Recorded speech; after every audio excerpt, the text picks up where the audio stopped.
Welcome to RFD-TV Live, an informative and interactive hour featuring topics and products of interest to rural America, with expert guests on hand to answer your questions or discuss your feedback. And now, RFD-TV Live. On RFD-TV Live, it's SFPLive from the No-Till Conference in St. Louis, Missouri. Hello, everyone. I'm agriculture broadcaster Max Armstrong, co-host of This Week in Agribusiness, Seen Weekends, here on RFD-TV. And we're joined by a lot of friends at the No-Till Conference, a lot of producers from all over the United States. You can see they've joined us here at this conference center as we talk about something that's near and dear to them. They're quite passionate about no-till farming, as you find when you visit with one of these growers. And this conference has been going on for many years. There are new innovative things introduced to the growers each year, and it's our privilege this year to be telling you a little bit about what's happening with SFP products as the folks of SFP are working more and more with no-till producers. Let me introduce to you a couple of our panelists joining us here on this broadcast, and there will be several others. And then we'll take some questions from the audience to share with you folks at home all over the country. Dave Schwartz joining me here at the head table this evening from SFP. How have you been, young man? Just fine, Max. Happy New Year. It's good to see you again. Happy New Year to you, too. You've attended this conference a few times. Yes, this is my fifth year in a row here at the conference. I'm a weekend no-till farmer, have been for 20 years at home, and this has kind of a special place in my heart every year to be here at this conference. How would you describe the people who come to this conference? You've got some of the most innovative farmers in America sitting in this conference every year. They're the guys that when they go home, people often wonder what it is they're doing on their farms. And when they get here and get around their peers, something magic happens here. And it's fun to be a part of, to listen. They tend to be also producers who are followed by their neighbors, are they not? I mean, it's not at all unusual for some of the no-till folks to be very open and sharing about what they're doing. Well, that's what makes this conference special in our mind at SFP. Each and every grower that attends this conference, Max, makes a commitment to be here financially, as well as time away from the farm to be here. It's become pretty much a reunion every year for a lot of the members. I know a lot of the people I see here, I've seen here for the past 4 or 5 years that I've been here, and familiar faces, and we all kind of get to know each other a little bit, and it's fun to reminisce and share what's happened this year. Every year's a new year on the farm, as you well know. Would I be correct in assuming that you've worked with a number of these folks with AVAIL and NutriSphere-N as they have worked out there in their crops to try to find that right magic combination that will enhance yield? A lot of relationships have spawned from this conference that we have developed through our work at SFP. And of course, no-till farming is something that our products, AVAIL and NutriSphere, and our latest innovation, More Than Manure, have a tremendous fit to help these growers position their fertilizers. And it's fun to work with these folks because they're thinking out of the box. Let's introduce also to the folks at home, the father, I guess you would say, of the No-Till Conference, Frank Lessiter. Frank, how have you been? Very good, Max. Appreciate you being here. You are a publisher, right? We are. We have a No-Till Farmer newsletter that in 2012 is celebrating its 40th year. And this conference is the 20th edition of this annual conference. I was looking over an issue of No-Till Farmer, and you have in that publication a timeline. And it's a little bit surprising, I think, to some when you realize the origins of no-till farming go back more than 5 decades. Right. The first no-till was planted on-farm no-till was planted at Herndon, Kentucky, which is in the southwest corner of Kentucky, on 7/10 of an acre 50 years ago. In 1962, and today there are 288 million acres of no-till in the world, including 88 million acres here in the United States. So we've made progress. 288 million around the world. That means producers all around the globe have readily embraced no-till, not just United States farmers. Yes, and there's people we've had people at this conference from the Ukraine who are doing 60, 70,000 acres of no-till. And then you have people in Asia where, as many of these women in the audience would know, the woman is doing all the work, and they are no-tilling because they can't get their husband to do the work on maybe 1 or 2 acres. Labor saving is one of many reasons, is it not? Right, absolutely. What really drives the no-till farmer? As you've been around these people and exchanged ideas with them, what is that passion all about? Well, they want to save the environment. They're concerned about erosion, wind erosion, soil erosion, water erosion. they're interested in saving time and cutting their machinery investment, and it's kind of a passion with them. Sometimes you shake your head and think, why don't they just keep this idea to themselves? But because they're doing so well and they're making more money pretty much than other people, but they can't understand why their neighbors aren't doing it. And they work hard on their neighbors to try and get them to do it. It's a passion with them. It really is. The careful management of inputs is a part of it too, is it not, from the standpoint of maximizing the use of the crop inputs you are using, keeping them where they belong, and again, back to the environmental thing you referred to moments ago? Absolutely, and for years people said, well, no-till, they're using more chemicals than the other tillage systems being used, which is absolutely not true. Maybe somebody's using a burn-down herbicide that somebody else wouldn't use, but nobody cultivates anymore for weeds. Nobody uses a rotary harrow. And one of the things with no-tillers is they've been the leaders in using fungicides and using split applications of fertilizer, and they're just the innovators in the whole ag world. Where do the land-grant colleges, the university experts, fit into the whole scheme of things? Are they a part of this conference also? They are, and they're coming around. Slowly but surely you're getting through to them, huh? Years ago, when we started No-Till Farmer in 1972, the agronomists were kind of against no-till. And if you wanted to see somebody at the university that was really pitching no-till, you go over to the ag engineering department. That's where people who made a lot of these things. But the university people have come around. We've got some on the program here, and most of them are really on board. Equipment. Are we seeing some very significant strides made? I noticed one of the booths here, one of the participants as a sponsor is an equipment manufacturer. Oh, absolutely. There's new equipment coming all the time. The precision ag stuff is making everything easier. If you're strip tilling today, you want to be able to go back in that same line that you put in last fall, where you put some fertilizer down and then plant right. If you want to plant 2 inches to the side of that row, you can do it today. Do you ever run out of things to write about in your magazine? No. In fact, the editorial staff's always hollering for more pages because you can never run out. And most of the ideas that we get come from the people sitting out here in the audience. I can imagine so. In terms of the future of no-till farming, what do you see as you look at the generational change that's taking place in agriculture today, with the average age of the farmer that we have, up there around 58 or so? What's this next generation going to look like in terms of what they do with no-till farming, Frank? Well, I think we're going to see more of it. Acreages are getting bigger. People want to get over their land faster. It's going to happen. It's not going to happen overnight. You still got some diehards. One of the speakers on the general session this afternoon was talking about his county in North Dakota, where 80% of the people are already no-tilling, and he said much of the other 20% may not be no-tilling until somebody dies up there. So there's still some diehards that want to do some tillage.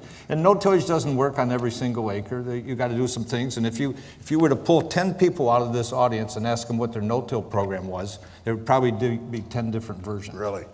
It's a very individual thing, you're saying. Yeah, but the key thing is they want to keep the residue on the surface to cut down on erosion, and the residue will keep the moisture there. That's the important thing. At the first meeting we had in Indianapolis in 1993, Dwayne Beck from South Dakota got up, and I still remember one of the comments that he made.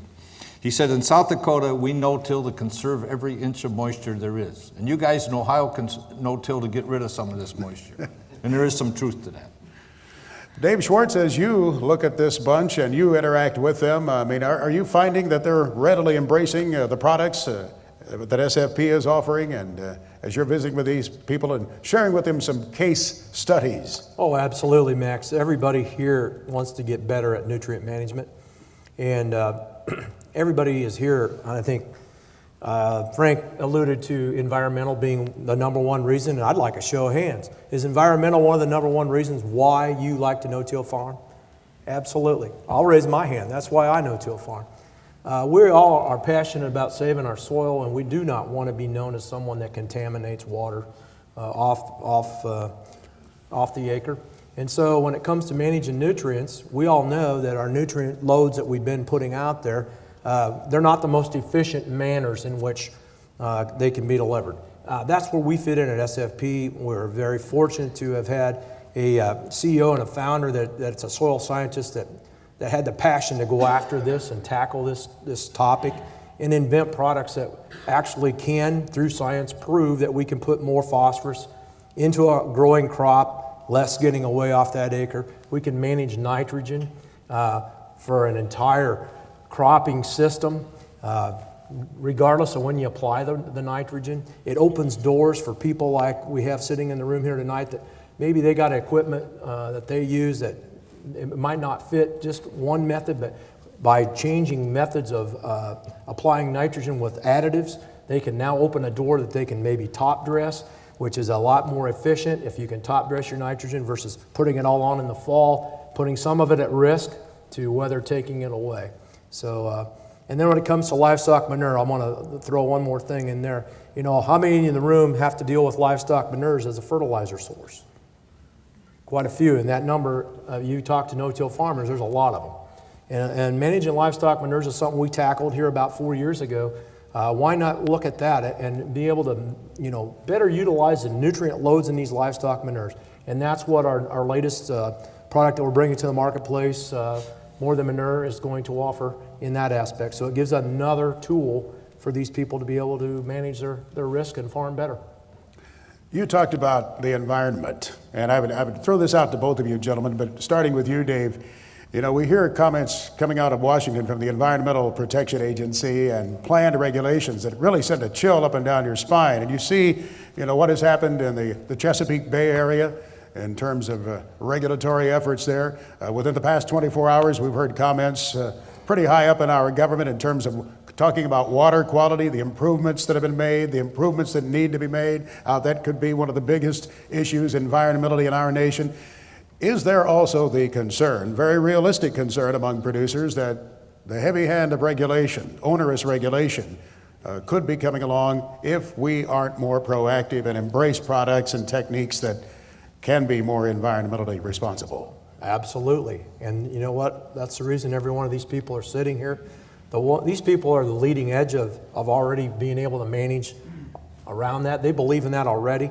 I don't think the government regulations are going to impact this group here nearly as much as probably some of your neighbors. And my hat's off to you and applause to you for thinking about that long before it became a law, because you took your own stewardship in your own hands, and that's what this is all about. Now the ones that haven't, they're going to have to deal with it. But that's why I enjoy this group so much, because they are thinking about their land, number one. Frank, over to you. Any comments that you'd like to share in that regard? Well, one of the things that irritates some no-tillers is when people say farmers have got to become more sustainable. And most no-tillers will say, well, doggone it, we've been doing it for 30 years, and we don't get any credit for it. And I think that's going to happen. SFP, one of the things that they do very well is they see the other sources of nutrients. They see the value of manure, they see the value of cover crops, and they don't necessarily think that you got to put every single pound that you need on as a purchased product. Frank, what do you say to the non-believer? And there are still many producers, obviously, who just feel that it doesn't work for them. What do you say to that non-believer of no-till farming? Well, I don't talk to a lot of them, but but everybody's got to do what they think is right, and you just can't jam it down their throats. And you know, early on, one of the things that led people to no-till was they got involved with chisel plowing and field cultivators, and then they get in the spring where they're out of time, and then they start taking one field and they're wondering on soybeans, well, what would happen here if I didn't do anything? And the crop turned out pretty well, and then they kind of get hooked. But there are diehards out there that, you know, no-tillers sometimes tell me they don't like going to the cafe in town in the morning because they don't like talking to all the naysayers. So. Well, they probably, knowing many of these individuals, they're the kind of entrepreneurs and innovators. They don't have time to spend a lot of time in town also sitting around. No-till with a lot of these people has let them double their acreage. Oh, I can imagine. You bet. Well, there's the real savings of the time and the labor we were talking about earlier. In the terms of cover crops, I mean, I noticed one of the exhibitors here certainly showcasing cover crops, and that's come on pretty fast, has it not? I mean, we didn't hear a lot of chatter about cover crops, 5 or 6 years ago? Correct me if I'm wrong. What's your view of that, Frank? Well, this has definitely happened. I remember when I was a kid growing up on a dairy farm in Michigan, we used to use cover crops, but then we got away from it. And when you talk to the South Americans about no-till, they just scratched their heads for years because cover crops were part of their no-till program from day one, and they made it work. And it's I had said to some people earlier, when we had cover crops setups 5 years ago, 20 people would go. Now 200 will be in the session this week on cover crops. And it's not just one cover crop. I mean, it's everything. And there are people that are planting a mixture of 12 different cover crops all together. As many as 12? Yeah, just mixing the seed together, or on the planter where they put one in one seed box and something in the next one. I've been out of the field with growers sometimes when they're out there taking a look at the cover crop, and they'll pull it up, and they get downright excited about it, looking at what's going on there. And how would you describe what happens in that soil with the cover crop in place? Both of you, I'd like for you to weigh in on that. Well, it's getting root problems, and you got these radishes that'll be this long. And a speaker this afternoon said he doesn't have any tile on his farm, but he's got great drainage because these cover crops, these radishes, have worked their roots down, and they got drainage without spending the money on tile. Dave, what have you seen as you've gone out? And how do your products work with cover crops? Oh, tremendous. The opportunity for cover crops, in my opinion, I live in western Iowa where we have a lot of hills. And I can see it. Sometimes it's hard because we harvest late. It's hard to get a cover crop established. But if you start planning ahead with some of the innovation that's taken place where you could actually get these established before you harvest, using up that extra nitrogen, but yet keeping that soil alive over the wintertime and allowing it to mineralize these nutrients, to me, that's the biggest factor that it's going to return back to you the next growing season, is that you're utilizing the unused nutrients and it's going to recycle them for you and return them as mineralized nutrients next growing season. To me, that's exciting what it can do. And that, you talk about nutrient efficiency, that's where you're going to really enhance that. I often hear that term used, as you just did, it's keeping the soil alive. Is that an accurate description? Well, your soil, mineralizing nutrients is something that we never know for sure exactly how much we can plan on, especially on the nitrogen side.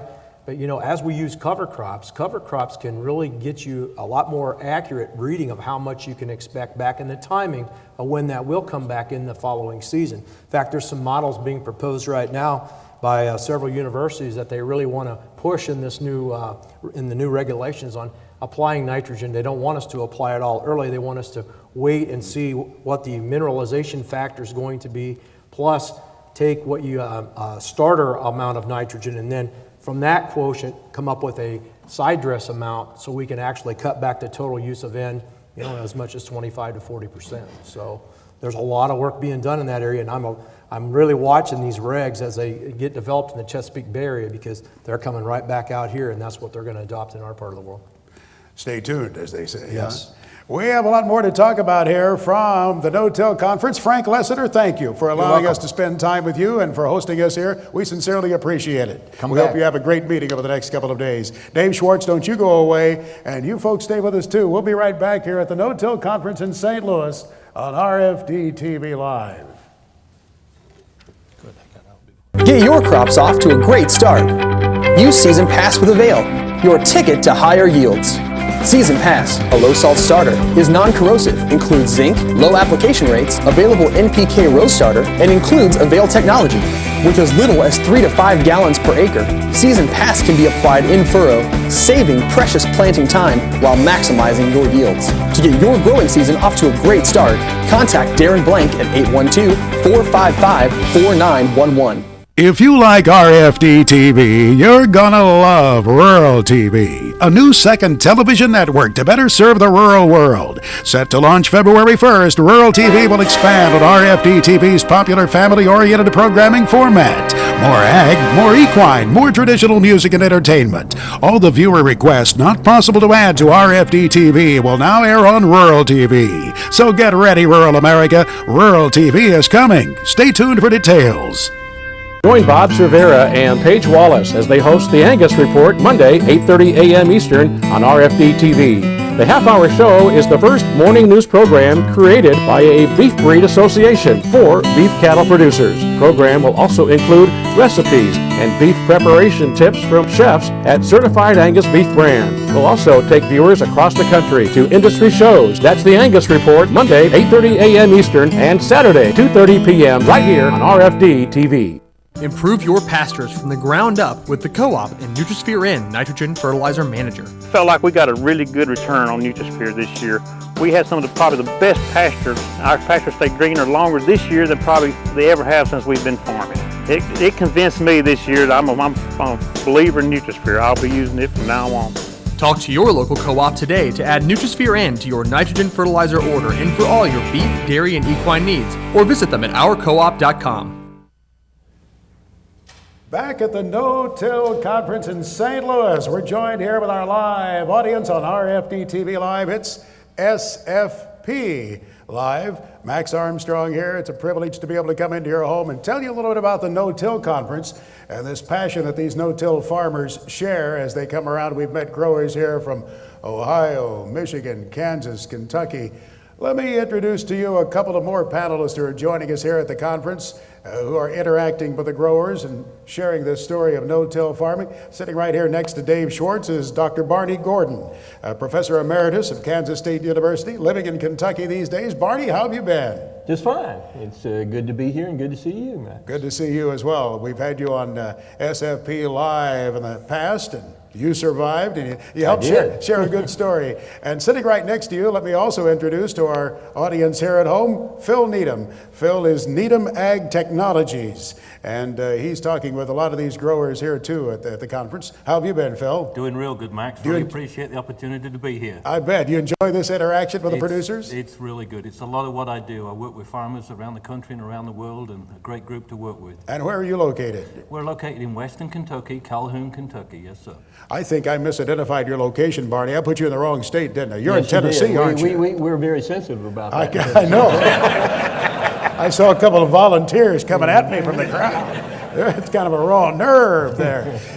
Talk about no-till in your area, Barney. I mean, and what's been going on there? Have you seen some significant advances? Well, certainly in the part of Tennessee I live in, West Tennessee, we have a lot of hill land, rolling crop land, in an area that gets 50 to 60 inches of rainfall a year. Much of that comes during the winter months.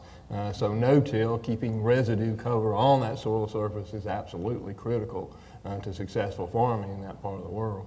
Have you seen some big advances over the years? Big changes? Certainly. Years ago, it's West Tennessee's cotton country, and typically you disc the land 5 or 6 times. You field cultivate it. You put up rows, and it was completely, you didn't want one single strand of residue left on that soil surface when you plant it. Those days are finished. You can hardly find a field that's conventionally tilled these days. Was there a pivotal year when you were able to see a dramatic change there, a mindset shift, if you will, Barney? Well, like was referenced before, the ag engineers took the lead on some of that, and they developed some planters and machinery that actually would plant in heavy residue situations and do a good job for you. And people jumped onto that as soon as the technology was available there. Drought years, we get a little more interested in moisture preservation too, do we not? We certainly do. Even in our part of the world, the summers can be very dry. So anything we can do to preserve that moisture is absolutely critical. Let's go down to you for just a moment, Phil, and talk about what you are seeing there in Kentucky working with growers. Do you work with producers over a wide area, by the way? For the most part, I work with producers in Kentucky and surrounding states, and then I've got producers that I work with in the Central Plains also. Then I've got a smaller crowd in the Northern Plains. So those are the 3 primary regions that I work with. Almost all of the producers that I work with directly are no-till. Most of them have been continuous no-till for 17 to 20 years, and are now starting to really reap the benefits of that long-term no-till. I was just going to ask you how long it takes to really start to see the benefits of continuous no-till farming. And that would depend somewhat on the region, the rainfall, and the kind of yields that they can generate to start building that organic matter. But for the most part, I'm going to say 5 years you can start seeing the benefits. There's some benefits within the 5-year window, but 5 years for sure. You get up to 10 years, 12, 15, you can start looking at the differences in soil texture and soil quality, and really how the soil quality has changed over that time period. You start looking at soil quality on conventionally tilled fields, just a few feet or a few yards away, there might be a no-till field, and you can start comparing the plant health and soil quality. There's some big differences that start occurring over time. Those comparisons, if not side by side, well, right next door to each other in plots, can really bring out the difference you're saying. They can, and there's lots of indirect benefits. Oftentimes, the no-till producers, as has already been discussed tonight, the no-till producers are very aggressive, they're extremely innovative. There's a group here tonight representing a very good group of producers, some of the most innovative, and they're using some of the most advanced technologies. They're spreading residue with the combines, they're setting up the planters to be able to plant into these pretty challenging conditions, and then they're placing fertilizer in bands. They're doing a better job with timing. There's lots of, with no-till you get more innovation generally, so it brings along a whole basket full of opportunities, if you will. Do you find these innovators also share among each other readily, say, you know, I tried this, guess what? You might want to take a look at this because this worked for me. Exactly. So somebody else doesn't have to reinvent the wheel, if you will. I think that's a big part of this no-till conference. It's the interaction that goes on in the evenings, in the hallways between the conferences. Growers are interacting and making comments. Well, I tried this, it worked. I tried this, it didn't work. So sure, the interaction is a big part of this conference, as is any no-till event. Dave, how important is it when you have professionals such as these gentlemen helping, well, sort of lead the way with the growers, doing some research and sharing the results and providing input that, you know, these growers can really take advantage of? Well, SFP, we're a research and development company ourselves, and we rely heavily, very heavily, on people like Barney Gordon, Phil Needham, and others to take these products and put them into the different conditions in which growers actually need to use them in, and they will test over a number of years. Now, Barney, you've been doing work with us on our products for over 10 to 12 years now, long before they ever become marketable products. And you have to have that kind of research under the conditions that people farm in to have a viable product to go to market.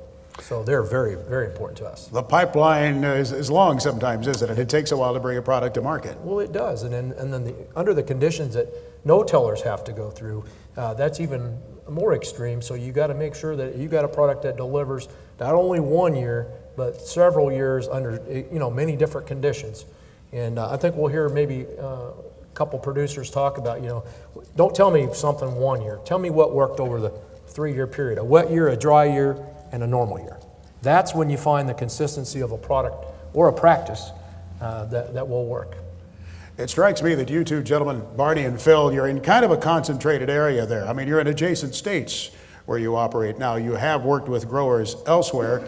Are you finding, from a geographical standpoint, that no-till can have a place just about anywhere? Or are there some limitations where you just say, wait a minute, you know, this just doesn't work? Well, I spent over 20 years at Kansas State University, and certainly moisture conservation is critical to production on the plains and low rainfall areas. And no-till is a wonderful way to conserve moisture, so it fits very well there. And much of that land is rolling as well, and there is some water erosion as well as wind erosion, so it's critical for no-till for many different areas. When I first came to Kansas State in 1989, they just bought a brand new disc at the farm I was the superintendent of there, and they were really proud of their big disc they just bought. We could really tear stuff up. I think I used it 3 times in 22 years. Cobwebs were on that thing. Yep, so there's a place most everywhere for no-till. Phil, what would you say in that regard? I think no-till will work in most places. Obviously, you have to start and you have to have a flexible system, an individual system perhaps for your soils, your rotations, your rainfall even. So what works for one set of producers in one county may not work for a set of producers a county over, for example. So it's got to be flexible. But the bottom line is you need to understand the core elements of no-till, how to set up a planter, what hybrids to plant, how to fertilize them, what rates of fertilizer, all of the crop protection elements within a system. They're definitely different. But the most important thing is you've got to have a flexible system. You know, not everybody, most people have been successful with no-till, but not everybody has. As Dwayne Beck and most everybody within this group knows, Dwayne Beck, tremendous cheerleader for no-till. But him and many others have said you need to change. And what they mean by that is if you've been conventional tilling for a number of years and you want to make the transition to no-till, you have to understand that there's going to be a number of changes. Perhaps you need to start placing your fertilizer in a band, in the row, or safely alongside, for example, instead of broadcasting it. Maybe there's some population differences. Maybe you need to set up your drill or planter differently. There's lots of little things that may need to be tweaked to make no-till successful. But I'm going to suggest, as most of this group I think can attest, no-till will work in most areas, but it takes change. And be prepared for the long term. You won't see immediate results overnight. I think a lot of producers within this room will suggest that there are immediate benefits, but a lot of the benefits will occur long term. What about various crops? Both of you have experience working with wheat, right? Let's talk about a variety of crops that you work with. Barney, let me start with you to begin with. Well, in central Kansas and part of the world I was at with Kansas State University, it's a common rotation. If you start with wheat, the next year you would no-till a grain crop, either grain sorghum or corn, and then the next year go to soybeans and then back to wheat again. It worked very well with all three of those crops and no-tilling them. And Phil? I had the advantage growing up in a high wheat management production region in the eastern coast of England. I came to this country about 22 years ago. An ag retailer brought me to this country, and I worked for them for 17 years before I started my own company doing a similar thing.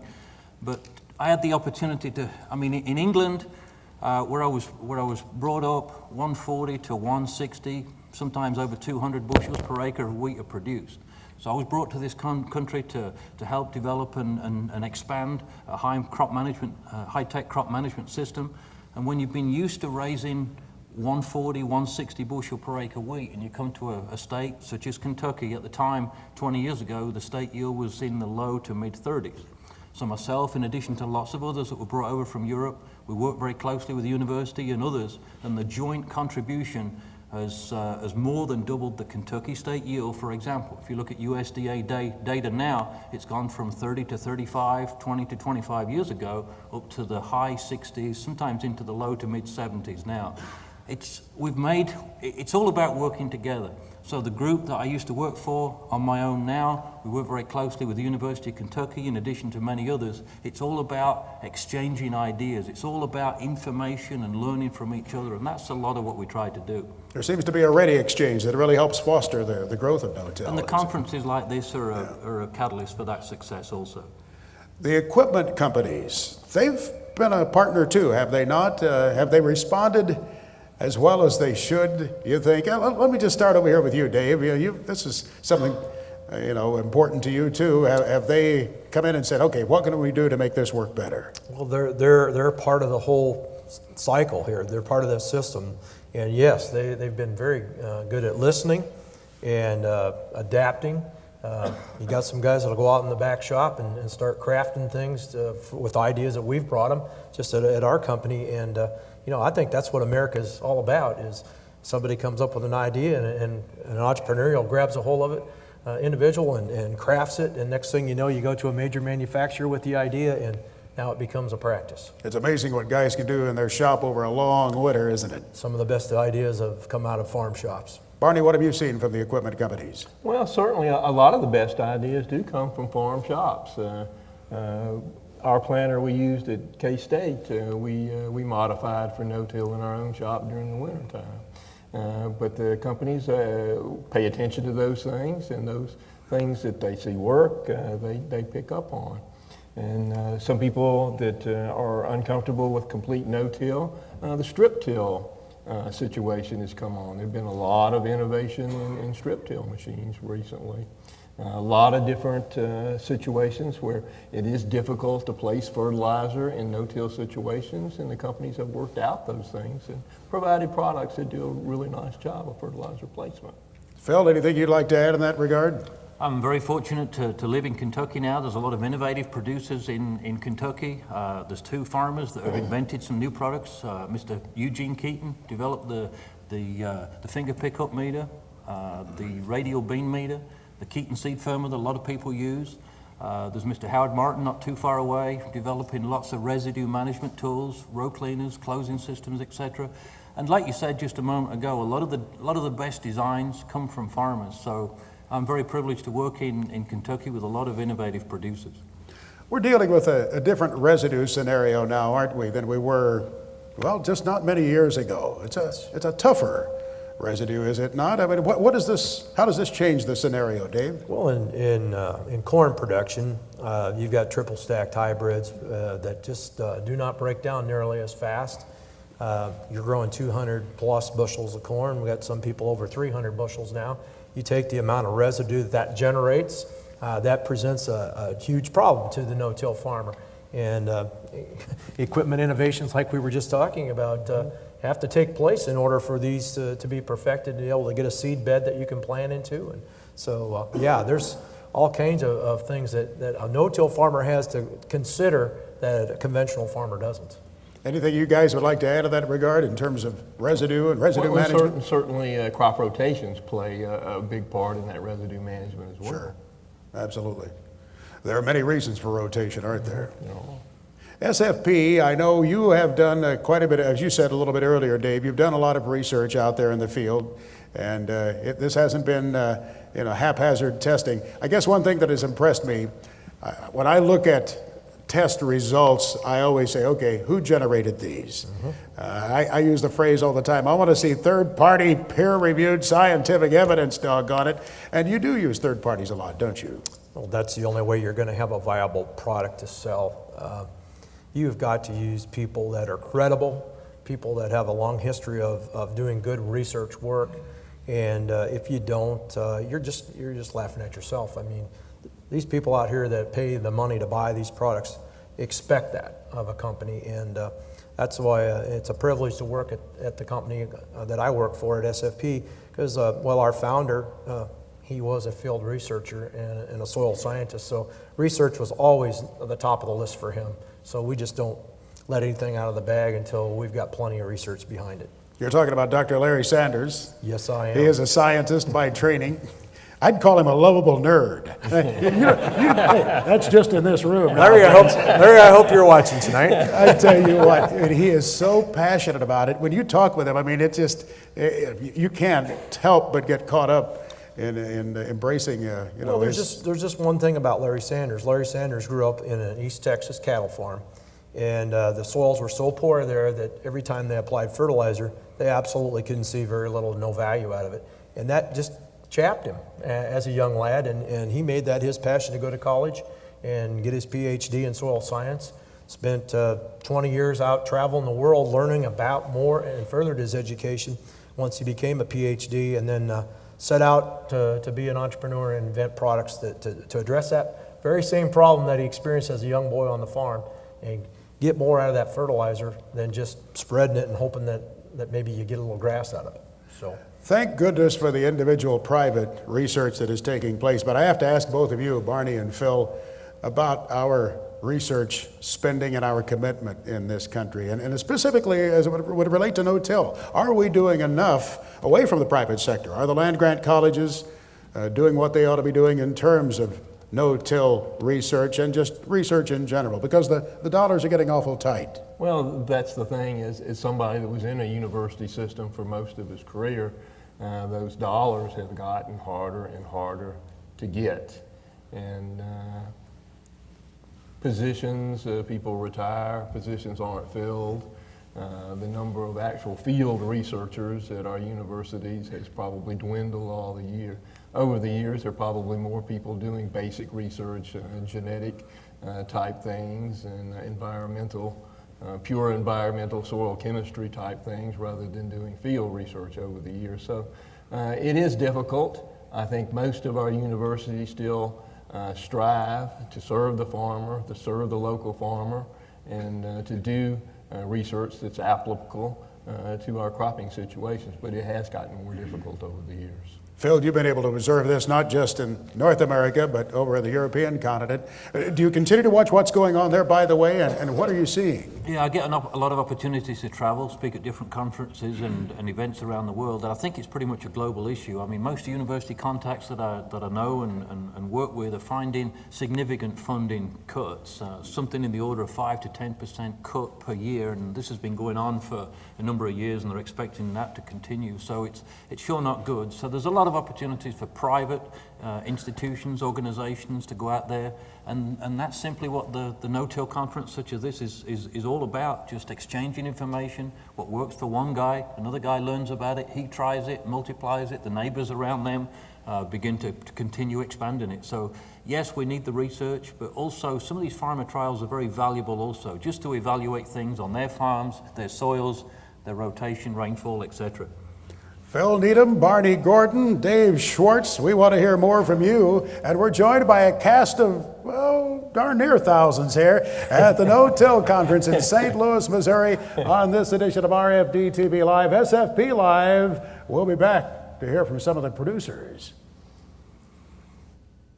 It's not too early to think fall. So protect your phosphorus fertilizer application with AVAIL, Phosphorus Fertilizer Enhancer. Research shows that fall-applied phosphate protected by AVAIL increases corn yields by 8 bushels per acre.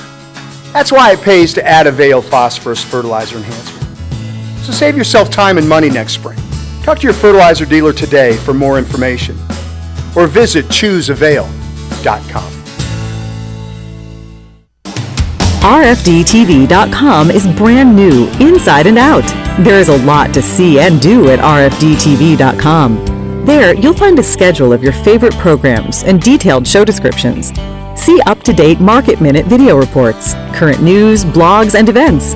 View photo galleries or even share a photo of your own. Become a country club member and watch your favorite shows anytime online. Visit the new RFD-TV.com today. If you take a behind-the-scenes look at the studios of This Week in Agribusiness, you'll see something quite different about this show, something very unusual. There's no teleprompter here, no script in front of the screen to tell these guys what to say. You see, they don't need a prompter on This Week in Agribusiness. Orion Samuelson and Max Armstrong, America's legendary ag broadcast team. Watch This Week in Agribusiness, Sunday night at 8 Central on RFD-TV. When 4 lanes turn to 2 and the air becomes just a little sweeter, you'll know you're getting closer. We are where the work gets done. If you're a worker, a fixer, a grower, or a doer, then welcome home. Southern States, a place for those who do. Farmer-owned since 1923. It's easy to maximize the effectiveness of your fertilizer with AVAIL Phosphate Fertilizer Enhancer. Just ask the experts at Southern States. And welcome back to the special edition of RFD-TV Live with SFP. I'm Mark Oppold. Great to have you here and joining us via RFD-TV Live here from St. Louis and the National No-Till Conference. I'm here and this great group of audience from these producers that the panel has been talking about here during this hour. We're going to hear from some of them here coming up in just a moment. Back to our great host. What do you think, folks? Mr. Max Armstrong. Thank you, Mr. Oppold. Thank you, sir. Mark Oppold, News Director for RFD-TV, giving us a helping hand. And what a thrill it is to be here with producers and hear the exchange of ideas. I would imagine, Barney, there's got to be a lot of hallway talk that goes on at a meeting like this, and maybe adjourning perhaps to the lounge or somewhere around the hotel. There's just a lot of open exchange. It's an enthusiastic crowd, isn't it? It is, and it's a wonderful place to come to learn. Yeah. What have you seen, Phil, in terms of that readiness to really talk about the issues? Are farmers opening up even more and more? I think so. I mean, when you start talking about no-till, it's a pretty tight-knit community. So, you know, just the the relationships that this group builds, they collect names and email addresses, and somebody hears that somebody used a certain principle successfully, and they'll call him up and say, now just how did you make that work? I had the same problem and I couldn't make it work, but I'll try your idea. It's all about networking. It's all about contacts and information to make it work. It really does benefit. Networking is really one of the big benefits of this kind of a meeting. Let's go out to Mark Uphold, standing out there among the crowd with a question for our panelists, or maybe some comments. Mark? You bet, Max. And in fact, this gentleman is more of a testimonial. Dave mentioned some of the great producers out there that have been doing the testing, and that's really, you mentioned, Max, the third party. It makes a difference to you, and it makes a difference to producers around the country as well. I have Kelvin here from Northwest Iowa, and again, more of a testimonial. Kelvin, you've been testing SFP, for example, these products for 3 years, and you said before going on the air, you think you're a pretty tough guy when it comes to testing. Yeah, I don't fall into anything too easy. I won't even give Dave any results till after the 3rd year, so that tells you what kind of, I'm tough. But no, long story short, I'm from Northwest Iowa, and as you probably heard, we're from the king of the land price country, and it's very competitive. We're in a heavy livestock area. I have 2 sons that want to play farmer, and I got less than 1,000 acres of ground, so I'm an innovator. I got to do what I got to do. You know, return per acre is the name of my game. So I got together with Dave 3 years ago. I'm always looking for something to enhance yields. First thing I did is went to strip planting, which really increased the yield. I consistently, been thanks to the SFP products too, I'm consistently running 300 bushel average corn now, and a lot of it's due to the AVAIL and the NutriSphere. I run an intense manure program because I'm surrounded by feedlots. They need the manure, the bedding and the fodder, and in turn I get the manure. So manure is my #1 fertility source, but as most of you know, you got high organic matter, and when you got high organic matter, you got tie-up, So I'm looking for products to help release the goodies I got down there. And I'll have to say, after 3 years, I'm impressed with the AVAIL and the NutriSphere. I've had from 15 to 30 bushel yield enhancement just from AVAIL in starters and different applications, and same with the NutriSphere. When you have ground that floods, I have some river ground too, and I've had some immaculate yields from, by preserving the nitrogen with the NutriSphere. And super crew to work with too. Dave's a great guy, and the whole company has really worked with me fine. But before we let you go, I want to ask you to share with the audience here and our viewers at home, and as far as your strip tilling is concerned, you said something that impressed me as far as the corn and soybeans, that in those hot days in July and August, when the sun reaches around 2 o'clock, the soybeans are shaded and then they actually start to perform. Great, yep. No, we turned really dry the end of this year. From July on, we had less than 1 inch of moisture, even up till now.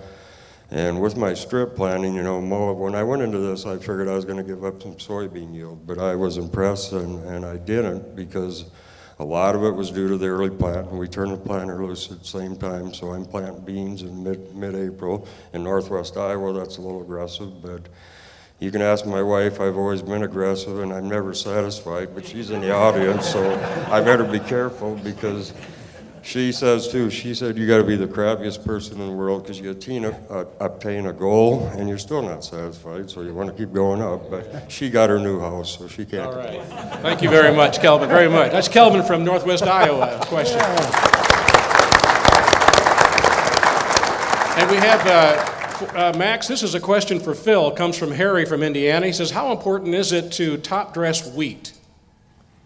Well, I'd say it's essential to top dress wheat. Obviously, the timing and the accuracy of the application would probably be the key elements. What we generally do, as we do in many other countries around the world, we'll count the number of plants per square yard at or slightly before green up, and then we'll count the number of tillers per plant. So once you know how many plants per square yard, for example, or per square foot you have, how many tillers you have per plant, you can start making some decisions as to if you need to advance that crop with an early application of nitrogen. Perhaps you've got too many tillers, it was planted early, and you need to bring that crop backwards. In that situation, we delay the application of nitrogen. So nitrogen is a tool that we use to manipulate tillering forwards or backwards. The more you put on early, the more tillers. The less you put on early or none at all early, you're going to delay tillering or reduce tillering. So It's all about looking what you need at harvest time.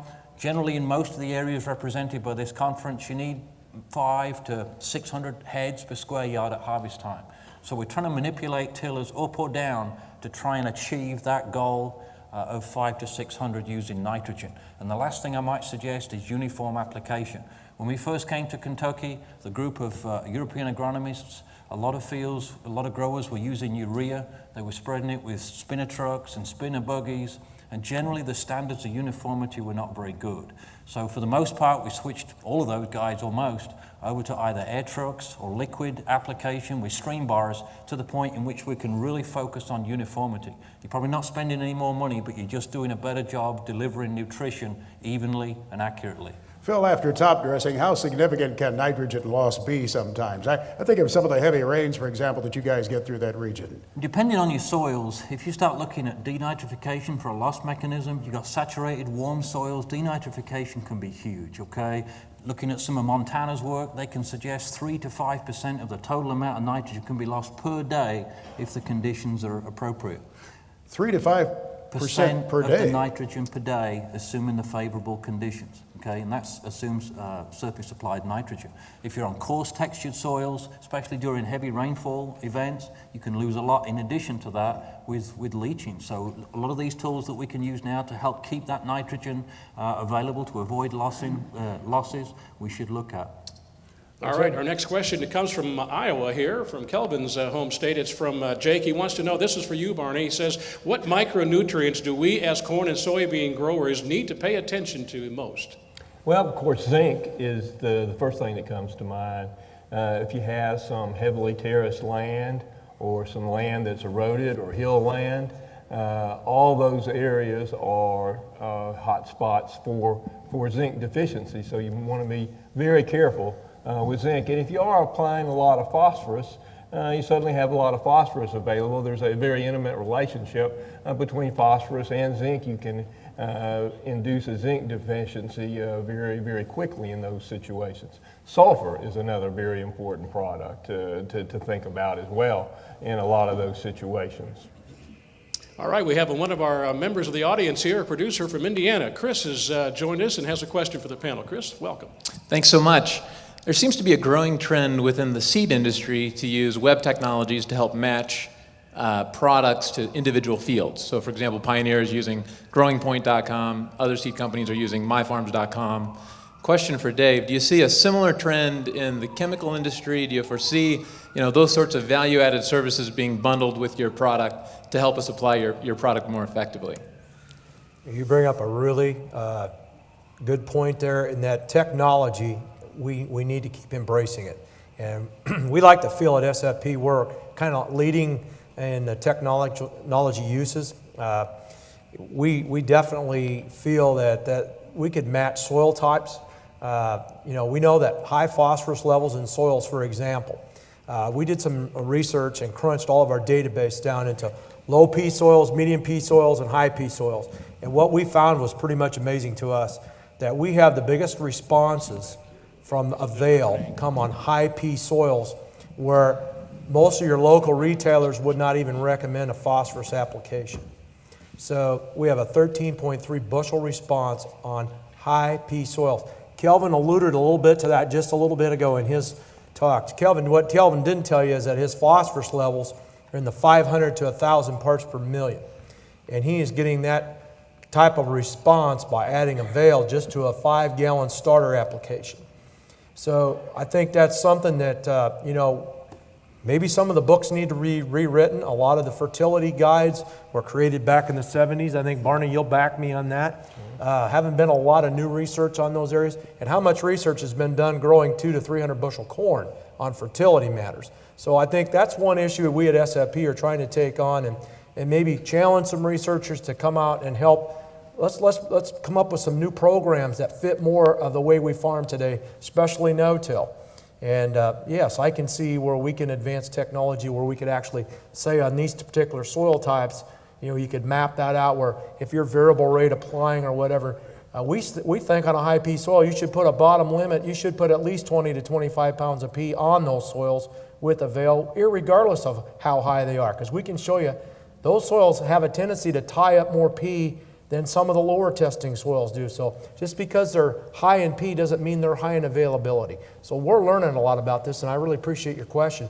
I hope the marketing department heard that one, and that's something that we need to be looking into. Thank you very much. We have time for one more question, Max, Mark. we have time for one more? Okay, this is John from Kansas. John, thanks for joining us.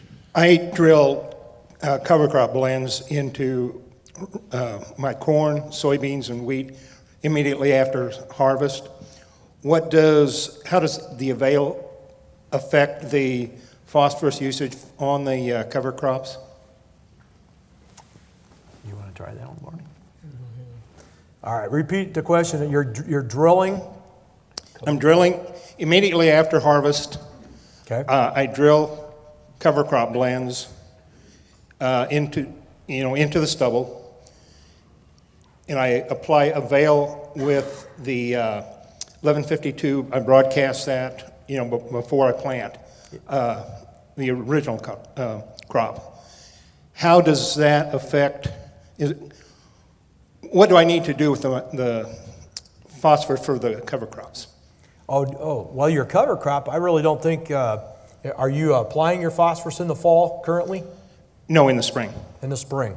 The cover crop really, as far as from a phosphorus standpoint, and Barney, you can jump in if you disagree with me, we're using that cover crop on the phosphorus side to really basically use up maybe what little is left over there in that growing crop, but you're using it to hold soil. That's the number one reason you're using it, and nitrogen. Nitrogen has a bigger impact on that cover crop than actually the phosphorus does. So I really don't think that the cover crop, as far as phosphorus management, has near as big a role as it does on nitrogen management. I would agree with that. All right, thank you for the question, sir. We appreciate it. We're just about at the stage where we need to wrap up. I'd like to start down there with you, Phil, and ask each of you gentlemen to leave a parting shot in a minute here. What would you like for the growers at home, the growers in our live audience here, to take home with them from this conference? Well, certainly based upon the conference, you just got a network. Listen to the speakers that are obviously giving information here.